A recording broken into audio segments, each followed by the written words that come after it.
What is Mumford and Sons Delta? What is Mumford? So we're sitting in the room, ironically enough. I know who Mumford and Sons is. Yeah, so Mumford and Sons in Andrew McMahon had a music release this past week. I know that's weird to hear. Andrew McMahon in the Wilderness is the other one we'll talk about here in a second. So Mumford and Sons, my wife Heather is a huge fan of Mumford and Sons. When they came out, they were extra Scottishy and they were extra mandolin and kick drum and very folksy. And the banjo. Don't forget the banjo. She loved it. Couldn't get enough of it. And the first album, which is Sigh No More, came out. There was an EP before Sigh No More, but yeah, Sigh No More. Sing the popular song. What's a real popular? I Will Wait. Yes. Yeah. I know there's that a ton of songs. So no. Not a ton. There's only hold two on. You're gonna no, Babel released like every... The second Mumford and Sons won Album of the Year at the Grammys. So there's hit after hit after hit on that one. I think you're rewriting history what you think the Mumford and Sons really are. But the point was, after the second album that did huge... after that second album, though, they just blew up their sound. So she loves this. No more banjo.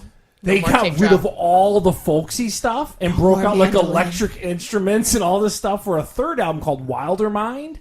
And she hated it at first. And still kind of doesn't dig it relative to the first two CDs. It has grown on me. So the best analogy that I can give you for that album was in a review I read when it first came out. And they were like, it's like you have your favorite pizza shop. And then you go to the pizza shop, and it's the same name and everything, and you show up, and it's like... Yeah, Rosie D's. Yeah, they're like... And then you show up, and it's plumbers, and they're perfectly good plumbers, but they're not your pizza shop that you wanted to be there. It's completely different. So she was hoping a return to form on this fourth CD that just came out this Friday called Delta came out. Oh, okay, that's what this is. Yeah, so their fourth CD came out, and we're like... People still buy CDs? We did. We have physical CDs up in the rack because we're old and we do that. They're right here. We like to support. Michelle agrees with you. I keep making everything digital. We digitize them and then they just go in this cabinet and we never touch them again. But they're here. They're all here. Yeah, we buy physical CDs. We support the artists that we like. We bought Delta at Target, had a few extra tracks through Target. Because, again, it's a band that's huge and Steve can deny all he wants to. But Michelle, am I hitting your leg? I thought I was hitting the futon. I'm like stroking your butt. I'm sorry. You got my hip, but that's all right. She's like massage. So the problem was, this fourth album, she was hoping for a return to form. It didn't even need to be hardcore return to form. It could have been somewhere in between Babel and Wilder Mind. Dude, nowhere close. And then this one doesn't even have... It's like she called it like a weird techno beat in behind all the songs. It's not that fast. It's super slow. Every single song is really slow. It's weird. It's weird. Weird. So that was a big...